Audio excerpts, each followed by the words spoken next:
ಭಗವಂತ ಖೂಬಾ ಅವರು 5 ವರ್ಷ MP ಆಗಿ 5 ವರ್ಷ ಕೇಂದ್ರ ಸಚಿವರಾಗಿ ಏನು ಮಾಡಿದ್ರು ಅಂತ ನನಗೆ ಇನ್ನೂ ಗೊತ್ತಾಗ್ತಾ ಇಲ್ಲ. ನಮ್ಮ ಚಿಂಚೋಳಿ ಕ್ಷೇತ್ರಕ್ಕೆ ರೈತರ ಆತ್ಮಹತ್ಯೆ ಆದಾಗೂ ಕೂಡ ಅವರು ಬರಲಿಲ್ಲ. ಅನೇಕ ಜನರು ಯಾರಾದರೂ ನಿಮ್ಮ ಗ್ರಾಮ ಪಂಚಾಯತಿ ಮಟ್ಟದಲ್ಲಿ ಆದರೂ ಅವರು ಕೈ ಎತ್ತಿ ಹೇಳಬೇಕು ಬಂದಾರೇನು ಬಂದಿಲ್ಲ ಅಂದರೆ ಕೈ ಎತ್ತರಿ ನೀವು ಬಂದಿಲ್ಲ. 10 ವರ್ಷದಲ್ಲಿ ನಮ್ಮ ರೆವಿನ್ಯೂ ಕೇಂದ್ರಗಳಿಗೂ ಕೂಡ ಬಂದಿಲ್ಲ. ಅದಕ್ಕೆ ನನಗೆ ಬಸವಣ್ಣನವರು ಒಂದು ವಚನ ಮುದ್ದಮಾಗಿ ಇವ್ರ ಸಲಕ್ಕೆ ಬರೆದು ಹೋಗ್ಯಾರ. ಒಂದು ಅಧಿಕಾರದವರು ಇದ್ದರು, ಏನು ಹೇಳಿದ್ದಾರೆ ಬಸವಣ್ಣನವರು ಅಂದರೆ, ಆನೆಯನ್ನೇರಿಕೊಂಡು ಹೋದಿರೆ ನೀವು, ಕುದುರೆಯನ್ನೇರಿಕೊಂಡು ಹೋದಿರೆ ನೀವು, ಕುಂಕುಮ ಕಸ್ತೂರಿಯನ್ನು ಪೂಸಿಕೊಂಡು ಹೋದಿರೆ ಅಣ್ಣ, ಆದರೆ ಸತ್ಯದ ನಿಲುವನ್ನರಿಯದೆ ಹೋದಿರಲ್ಲ, ಸದ್ಗುಣದ ಬೀಜವ ಬಿತ್ತದೇ ಹೋದಿರಲ್ಲ, ಅಹಂಕಾರವೆಂಬ ಮದಗಜವೇರಿ ವಿಧಿಗೆ ಗುರಿಯಾಗಿರಲ್ಲ, ನಮ್ಮ ಕೂಡಲ ಸಂಗನ ಅರಿಯದೆ ನರಕಕ್ಕೆ ಭಾಜನವಾಗಿರಲ್ಲ ಅಂತ ಬಸವಣ್ಣನವರು ಹೇಳ್ತಾರೆ.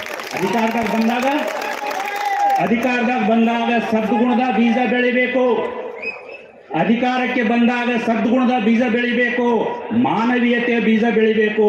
ಧರ್ಮದ ಹೆಸರಿನ ಜಗಳ, ಜಾತಿ ಹೆಸರಿನ ಜಗಳ ಹಚ್ಚಬಾರ್ದು ಅಂತ ಬಸವಣ್ಣನವರು ಹೇಳಿದ್ರು. ಅಹಂಕಾರ ಮಾಡಬಾರ್ದು ಅಂತ ಬಸವಣ್ಣನವರು ಹೇಳಿದ್ರು. ತಮಗೆ ಗೊತ್ತಿದೆ ಹೆಂಗೆ ಅಹಂಕಾರದ ಮಾತು ಆಡ್ತಾರೆ ಅಂತೇಳಿ. ಅದಕ್ಕೆ ಈ ಸಲ ಸಾಗರ್ ಖಂಡ್ರೆ ಅವರು, ನಾನು ಒಬ್ಬ MA LLM ಗ್ರ್ಯಾಜುಯೇಟ್ ಇದ್ದು ಪೊಲಿಟಿಕ್ಸ್ನಲ್ಲಿದ್ದೀನಿ.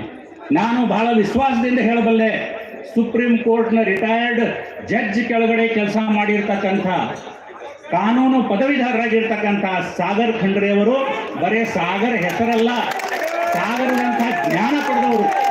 ಕೃಷಿ ಕ್ಷೇತ್ರದ ಚರ್ಚೆ, ಆರ್ಥಿಕ ಕ್ಷೇತ್ರದ ಚರ್ಚೆ, ರಾಜಕೀಯ ಕ್ಷೇತ್ರದ ಚರ್ಚೆ, ಈ ದೇಶಕ್ಕೆ ಎದುರಾಗ್ತಕ್ಕಂಥ ಸಮಸ್ಯೆಗಳ ಚರ್ಚೆಗೆ ಡಿಬೇಟ್ ಕರೀರಿ, ಭಗವಂತ ಖೂಬಾ ಅವರನ್ನ ಕರೀರಿ ಮತ್ತು ಸಾಗರ್ ಖಂಡ್ರೆ ಅವರನ್ನ ಕರೀರಿ. ನನಗೆ ವಿಶ್ವಾಸ ಇದೆ ಸಾಗರ್ ಖಂಡ್ರೆ ಅವರು ಗೆದ್ದೇ ಗೆಲ್ತಾರೆ.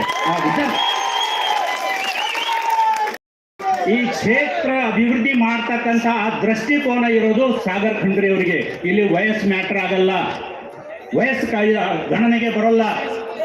ಅದಕ್ಕೆ ನಾನು ಹೇಳ್ತೇನೆ, ತಾವೆಲ್ಲ ಕೂಡ ಕೈ ಮುಗಿದು ಪ್ರಾರ್ಥನೆ ಮಾಡ್ತೇನೆ, ಈ ಸಲ ನಾವು ಸಾಗರ್ ಖಂಡ್ರೆ ಅವರಿಗೆ ಒಂದು ಅವಕಾಶ ಕೊಡೋಣ.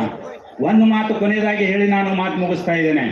ನಮ್ಮ ತಾಯಂದಿರು ಇವತ್ತೆಲ್ಲ ನಾವೇನು ಬಂದಿದ್ದೀವಲ್ಲ, ನಮ್ಮ ತಾಯಿ ಇರ್ಬೋದು, ನಮ್ಮ ತಂಗಿ ಇರಬಹುದು, ಅಕ್ಕ ಇರಬಹುದು, ನಮ್ಮ ಮಡದಿ ಇರಬಹುದು, ಯಾರಿಗಾದರೂ ಒಬ್ರಿಗಾದರೂ ನಮಗೆ ಗ್ಯಾರಂಟಿಗಳು ಮುಗ್ತಾ ಇವೆ. ಆದರೆ BJPಯವರು, ಕುಮಾರಸ್ವಾಮಿ ಅವರು ಏನಂತಾರೆ, ನಮ್ಮ ಗ್ಯಾರಂಟಿ ತಗೊಂಡು ಮಹಿಳೆಯರು ದಾರಿ, ಅದು ಯಾರಿಗೆ ಬೈದಂಗ, ಹಳ್ಳ್ಯಾಗ ನಮ್ಮ ತಾಂಡದಾಗ ನಮ್ಗೆ ಯಾರು ನಮ್ಮ ತಾಯಿ ತಂಗಿ ಹೆಸರು ಹೇಳಿ ಬೈದ್ರೆ ಸಿದ್ಧ ಮಾಡ್ಬಿಡ್ತೀವಿ ನಾವು, ಹೌದಲ್ಲ? ನನ್ನ ತಾಯಿ ದಾರಿ ತಪ್ಪಿದಾಳ, ನನ್ನ ಅಕ್ಕ ದಾರಿ ತಪ್ಪಿದಾಳ, ನಿಮ್ಮ ತಾಯಿ ತಂಗಿ ಅಕ್ಕ ದಾರಿ ತಪ್ಪಿದಾರ? ಅವರಿಗೆ ತಕ್ಕ ಉತ್ತರ ಕೊಡಬೇಕಾಗಿದ್ದು 7ನೇ ಮೇಗೆ ನಮ್ಮ ಭೂಮಿಯಲ್ಲಿ. ಕುಮಾರಸ್ವಾಮಿ ಅವರೇ, BJPಯವರೇ, ನಮ್ಮ ಬಸವಣ್ಣನ ನಾಡಿನಲ್ಲಿ ಹೆಣ್ಣು ಹೆಣ್ಣಲ್ಲ, ಹೆಣ್ಣು ಸಾಕ್ಷಾತ್ ಕಪಿಲ ಸಿದ್ಧ ಮಲ್ಲಿಕಾರ್ಜುನ ಅಂತ ಸಿದ್ದರಾಮೇಶ್ವರ ಹೇಳಿದ್ದಾರೆ. ಅದಕ್ಕೆ ನಾವು ಹೆಣ್ಣಿಗೆ ಗೌರವ ಕೊಡ್ತೀವಿ, ತಾಯಿ ತಂಗಿಗೆ ಗೌರವ ಕೊಡ್ತೀವಿ. ನೀವು 2,000 ಕೊಟ್ಟರೆ ಇಷ್ಟು ಉರಿಲಿಕ್ಕತ್ತಿರಲ್ಲ.